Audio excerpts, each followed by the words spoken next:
kabar semuanya? Semoga kalian dalam keadaan yang sehat. Hari ini kita akan belajar mengenai menerapkan perhitungan pajak penghasilan orang pribadi. Bersama saya, Ibu Yovita.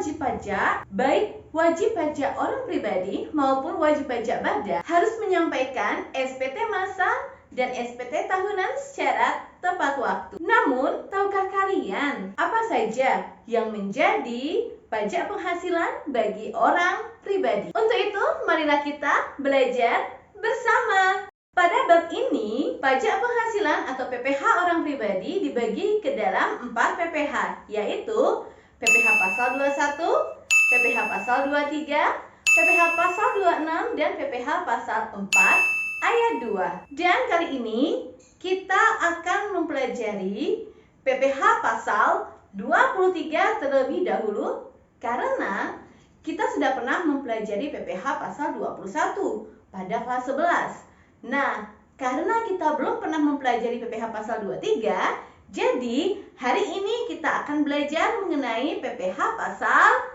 23. Hai anak-anak, hari ini kita akan membahas mengenai PPh pasal 23. PPh pasal 23 itu adalah pajak untuk orang pribadi yang dikenakan atas penghasilan yang diperoleh dari dividen, hadiah, royalti, jasa, atau imbalan.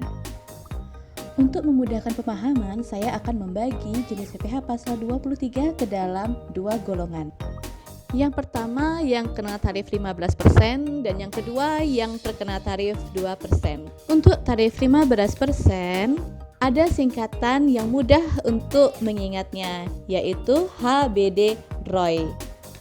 H-nya adalah hadiah, B-nya bunga, D-nya dividen, dan ROY-nya adalah royalti.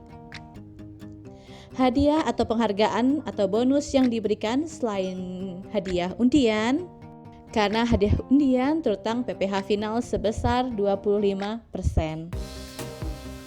Kemudian hadiah atas bonus penghargaan yang diberikan kepada orang pribadi itu bukan objek PPh pasal 23 karena sudah merupakan objek PPh pasal 21. Berarti yang menjadi objek PPh pasal 23 adalah hadiah, penghargaan, dan bonus yang diberikan selain hadiah undian dan selain yang diberikan kepada WP orang pribadi. Bunga terutang PPh pasal 23 15%, tapi tidak semua bunga terutang PPh pasal 23. Kenapa? Karena bunga yang dibayarkan kepada bank itu bukan objek pemotongan. Demikian juga bunga yang dibayar oleh bank kepada penabungnya, kepada deposannya bukan merupakan PPh pasal 23 karena merupakan objek PPh pasal 4 ayat 2 bersifat final, besarnya 20%. Berarti gimana nih? Bunga PPh pasal 23 yaitu bunga yang dibayarkan kepada WP selain bank dan juga selain dibayarkan oleh bank. Misal, PTA pinjam uang ke PTB. PTA membayar bunga pada B. Nah, disinilah pada saat membayar bunga ini PTA memotong pajak sebesar 15%. Selanjutnya dividen. Dividen yang mana? Tidak semua dividen terutang PPh pasal 23. Dividen yang dibayarkan kepada orang pribadi itu dikenakan PPh bersifat final 10% tarifnya. Kalau dividen yang dibayarkan kepada WP badan yang kepemilikan sahamnya lebih dari 25%, itu bukan objek PPh pasal 23. Jadi, yang menjadi objek PPh pasal 23 adalah pembayaran dividen kepada WP Badan Dalam Negeri yang kepemilikannya kurang dari 25%. Selanjutnya royalti. Royalti adalah sebuah penghasilan yang diberikan kepada yang mempunyai hak cipta.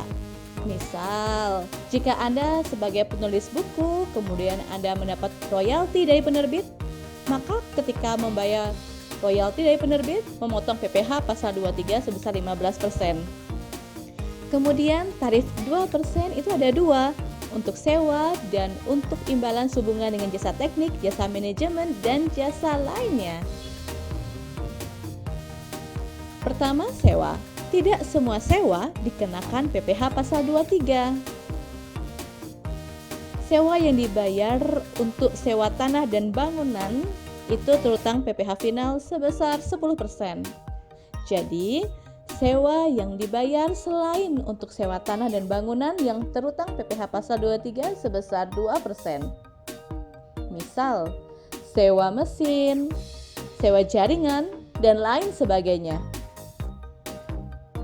Selanjutnya, imbalan sehubungan dengan jasa teknik, manajemen, dan jasa lainnya. Jasa konsultan itu terutang PPh pasal 23 sebesar 2%. Selain jasa konstruksi karena telah dikenakan PPh pasal final.